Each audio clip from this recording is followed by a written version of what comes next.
Chapter 18 Harold and the Purple Ballpoint Pen. Everything seemed hopeless. Captain Underpants had slipped and fallen into the mouth of the Turbo Toilet 2000, and now the giant toilet was coming after George and Harold. Ha, ha, ha, ha, ha, laughed the powerful porcelain predator. Once I have eaten you two kids up, I will take over the world. Not if we have anything to say about it, yelled George. George and Harold ran into the school and locked the door behind them. The Turbo Toilet 2000 banged against the door with its fists, shouting, "You boys can't hide there forever!" George and Harold ran to the gym. "I got a plan," said George. "We need to invent a character who can defeat a giant robot toilet." "How about a giant robot urinal?" asked Harold. "We can call it the Urinator." "No way," said George. "They'll never let us get away with that in a children's book. We're skating on thin ice as it is." "All right," said Harold. "How about a giant plunger robot? He can carry a really big plunger and—" "That's it!" cried George. So Harold took out his purple ballpoint pen and began to draw. "Give him laser eyes," said George. "All right," said Harold. "And give him turbo atomic rocket boosters," said George. "Got it," said Harold. "And make him obey our every command," said George. "I'm way ahead of you," said Harold. Harold finished his drawing and George inspected it carefully. "This just might work," said George. "Yeah," said Harold. "If the Patsy 2000 can hold out." The boys turned and looked at the dented, cracked, and beaten-up machine laying on its side in the corner. George and Harold pushed the Patsy 2000 upright and dusted it off. "Come on, Patsy, old girl," said George. "We really need you now." "Yeah," said Harold. "The fate of the entire planet is in our hands." Chapter 19 The Incredible Robo-Plunger. George took Harold's picture and placed it on the screen of the Patsy 2000 and pressed start. The lights around then dimmed. Why does it say them dimmed? Oh, wait, no. Oh, yeah. The lights around them dimmed as the weary machine began to shake and smoke. Lightning bolts zapped, thunder clapped, and the whole gymnasium shook with photoatomic transambulatory ectophan plutonic zanziptic energy. "Come on, Patsy!" George shouted over the horrible noise. "You can do it, baby!" Finally, a small ding was heard, and the Patsy 2000 coughed up a huge metallic behemoth. It rose up and stood valiantly before George and Harold. It was the incredible Robo-Plunger. "Hooray!" cried George. "It worked!" "Way to go, Patsy!" Harold cheered. "Now let's get outside and kick some turbo toilet tushy!" Chapter 20 The Extremely Graphic Violence Chapter Part 2 in Flipperama. Notice, the following chapter contains terribly naughty scenes depicting a giant toilet getting its shiny hiney kicked. All toilet violence was carefully monitored by PETT, or PET, people for the ethical treatment of toilets. No actual toilets were harmed during the making of this chapter. The Incredible Robo-Plunger to the rescue! The Incredible Robo-Plunger kicks the TT-2000's tushy! The TT-2000 takes the plunge. Chapter 21 The Aftermath. The Incredible Robo-Plunger had defeated the evil Turbo Toilet 2000, but George and Harold's problems weren't over yet. They reached into the crumpled mouth of the TT-2000 and pulled out their principal. "What happened here?" cried Mr. Krupp. "The school has been destroyed, the teachers are all unconscious, and I'm standing here in my underwear." "Uh-oh," Harold whispered. "Captain Underpants must have gotten toilet water on his head. He's turned back into Principal Krupp." George took Mr. Krupp's clothes and hair out of his backpack and handed them to him. "I'm ruined," Principal Krupp whined as he dressed himself. "I'm going to be held responsible for this mess. I'm going to lose my job." "Maybe not," said George. "We can fix everything and clean up this whole mess." "Yeah," said Harold, "but it'll cost you." "Cost me what?" asked Mr. Krupp. "Well," said George, "we'd like you to cancel our detention and or suspension. And we also like to be principals for the day," said Harold. "All right," said Mr. Krupp. "If you can really fix everything, you've got a deal." George and Harold turned and spoke to the Incredible Robo-Plunger. "All right, robot guy," said George. "Make yourself useful and pick up all this mess."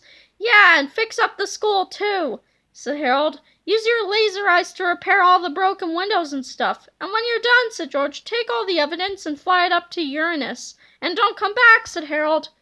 Chapter 22, to make a long story short, the robot obeyed. Chapter 23, after the aftermath. The incredible robo-plunger soared off into space just as the teachers began to regain consciousness.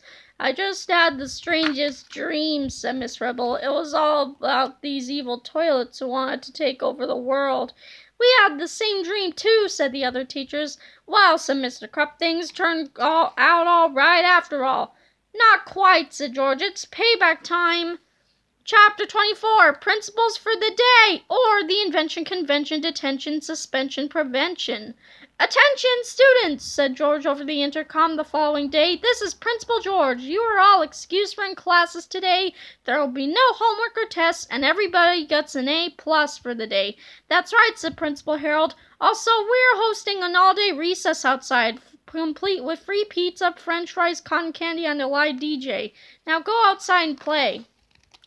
Principal George and Principal Harold strolled out to the playground to behold their glorious domain.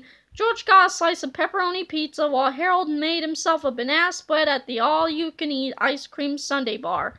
It's good to be the principal, said George. Yep, said Harold. I wish we could be principals every day. Later, George and Harold paid a visit to the unfortunate folks who were spending the day writing sentences in the detention room. All the teachers were there, along with Mr. Krupp and Melvin Sneedley. Mr. Krupp looked out the window at the all-day recess celebration going on outside. How are you boys going to pay for all that ice cream and pizza? He asked. Oh, we sold some stuff, said Harold. What did you sell? Asked Mr. Krupp. Your antique walnut desk and leather chair, said George, and all the furniture in the teacher's lounge. What? Screamed Mr. Krupp. I think we better leave now, said Harold. I will stop being such a crab. I will chill out. I will get a life. I'll be very, very, very, very, very, very, very, very nice to George the Great and the amazing Harold. George and Harold left the detention room in a hurry. Miss Anthrop snapped her fingers at them. Snap! Come back here right now, she yelled. Uh-oh, said George. Did Miss Anthrop just snap her fingers? Within seconds, Mr. Krupp dashed out of the detention room and down the hallway toward his office. He had a goofy, heroic, all too familiar-looking smile on his face. Oh no, cried Harold. Here we go again, said George. Tra-la-la! And we have a bonus comic, Dogman and the Tongue of Justice. Dogman was the greatest cop ever, but he had some bad habits. He drank out of the toilet, he licked himself in inappropriate places, and he threw up everywhere. Blap! Splap! Dogman! Later, why you gotta bust my chops, huh? You better straighten up or else.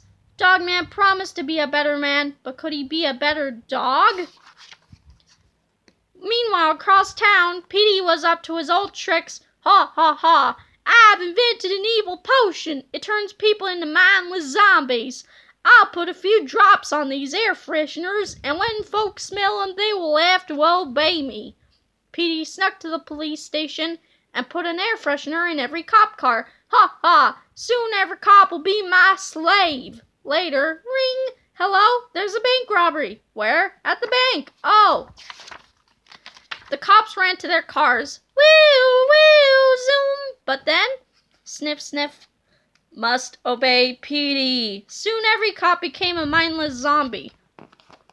Except one! Dogman liked to drive with his head out the window, so he never smelled the evil air freshener. Dogman arrived at the bank just as Petey was escaping.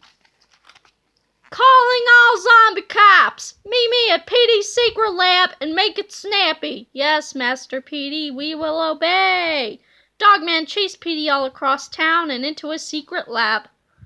Up the stairs they ran. Dogman was getting super thirsty. Then he saw it. Glistening, sparkling, refreshing, cool as a mountain stream, thirst-quenching and delicious.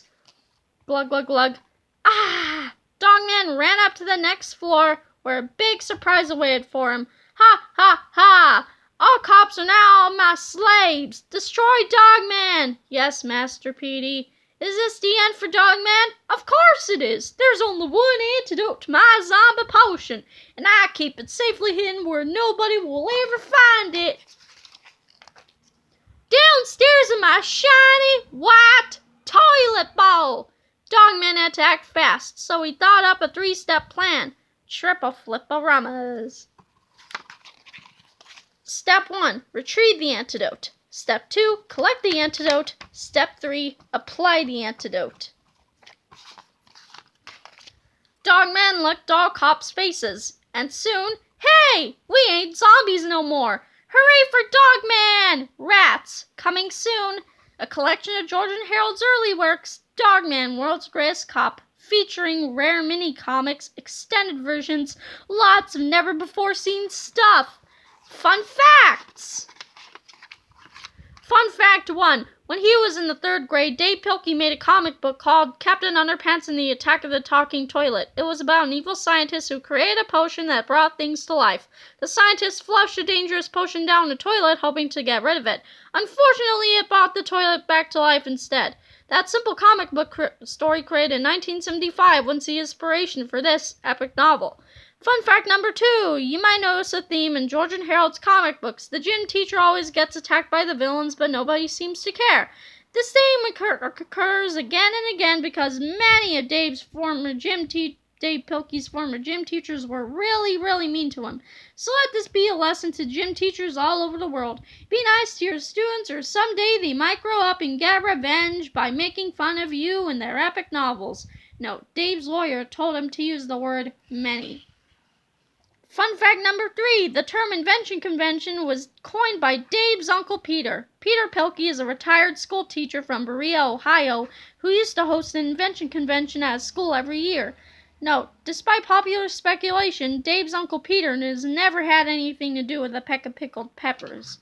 Fun fact number 4. The little girl who appears on page 34 is Dave Pilkey's niece, Madison. She was 2 years old when this book was first released. Fun fact number 5. George and Harold are both based on Dave Pilkey when he was a kid. Like George and Harold, Dave Pilkey was a class clown. He made comics, got in lots of trouble with his teachers and principal, and even switched the letters around on signs and bulletin boards. Fun fact number 6. Melvin Sneedley was based on a real person who was in Dave Pilkey's class. He used to finish his work before everyone else, then grade his own papers and gave himself an A+. He was a big tattletale too.